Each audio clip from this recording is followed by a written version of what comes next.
மக்களின் வாழ்க்கை நிலை எந்த அளவுக்கு மோசமாக உள்ளது என்பதை புரிந்து கொள்ள முடியும் என்று கிட்னி திருட்டு தொடர்பாக தற்போது அன்புமணி தன்னுடைய கருத்தை தெரிவித்திருக்கிறார். கிட்னி திருட்டு விவகாரத்தில் உயர்நீதிமன்ற மேற்பார்வையில் விசாரணை தேவை எனவும் துறை சார்ந்த விசாரணையில் நீதி கிடைக்கப் போவதில்லை என்றும் அன்புமணி பதிவிட்டிருக்கிறார். அது தொடர்பான அண்மை செய்தியை பார்க்கிறோம். 1 லட்சம் ரூபாய்க்காக சிறுநீரகத்தையே மக்கள் விற்க துணிகிறார்கள் எனவும் அவர் பதிவிட்டிருக்கிறார். மக்களின் வாழ்க்கை நிலை எந்த அளவுக்கு மோசமாக உள்ளது என்பதை இதை வைத்து புரிந்து கொள்ள முடியும் எனவும் ஊடகங்களில் செய்தி வெளியான பின்னர் தான் விசாரணை நடத்தப்போவதாக கூறுகிறார்கள் எனவும் தற்போது அன்புமணி தெரிவித்திருக்கிறார்.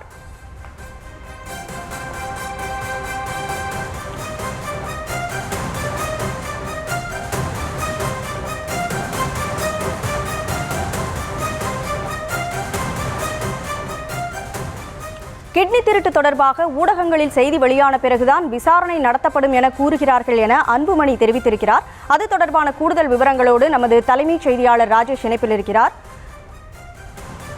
தொடர்ந்து ராஜேஷ், இந்த கிட்னி திருட்டு தொடர்பாக நியூஸ் தமிழ் தான் முதல்ல இந்த செய்தியை அம்பலப்படுத்துச்சு. இந்த சூழல்ல அடுத்தடுத்து எதிர்க்கட்சி அதே மாதிரி அரசியல் கட்சியினர் தங்களுடைய நிலைப்பாட்டை தெரிவித்து வருகிறார்கள். அந்த வரிசையில் அன்புமணி தற்போது தன்னுடைய கருத்தை கூறியிருக்கிறார். அவர் என்னென்ன விஷயங்களை எல்லாம் குறிப்பிட்டிருக்காரு, அதை தொகுத்து சொல்லுங்க. கனிமொழி வணக்கம். இந்த கிட்னி திருட்டு சம்பந்தமாக நியூஸ் தமிழ் தொடர்ச்சியாக பல்வேறு விஷயங்களை அம்பலப்படுத்தி வருகின்றது. அது தொடர்பாக பாமக தலைவர் அன்புமணி ராமதாஸ் அறிக்கை ஒன்றை வெளியிட்டிருக்கிறார். அதில் நாமக்கல் மாவட்டத்தில் சிறுநீரக திருட்டு நடப்பதாக சில ஆண்டுகளுக்கு முன்பு குற்றச்சாட்டுகள் எழுந்ததை தொடர்ந்து அது குறித்து விசாரணை நடத்தப்பட்டது எனவும் அதை தொடர்ந்து தொடர் கண்காணிப்பை தமிழக அரசு மேற்கொண்டிருந்தால் இத்தகைய சிறுநீரக திருட்டு தடுத்திருக்க முடியும், இல்லை என்றால் இப்படி தொடர்ந்து இருக்காது என்று அவர் குறிப்பிட்டிருக்கிறார்.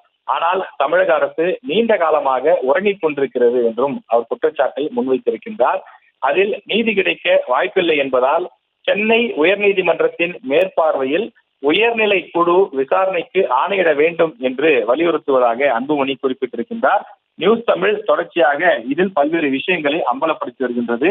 பொதுமக்கள் குறிப்பாக பல்வேறு இடங்களில் வாங்கிய கடனை அடைப்பதற்காகவும் தங்களுடைய அத்தியாவசிய தேவைகளுக்காகவும் வெறும் 2 லட்சம் ரூபாய் முதல் 3 லட்சம் ரூபாய் வரை பணம் தருவதாக கூறி விலை பேசுவதாகவும் ஒப்புக்கொண்டவர்களுக்கு 1 லட்சம் ரூபாய் வரை முன்பணம் வழங்கப்படுவதாகவும் அன்புமணி தன்னுடைய அறிக்கையில குறிப்பிட்டிருக்கிறார்.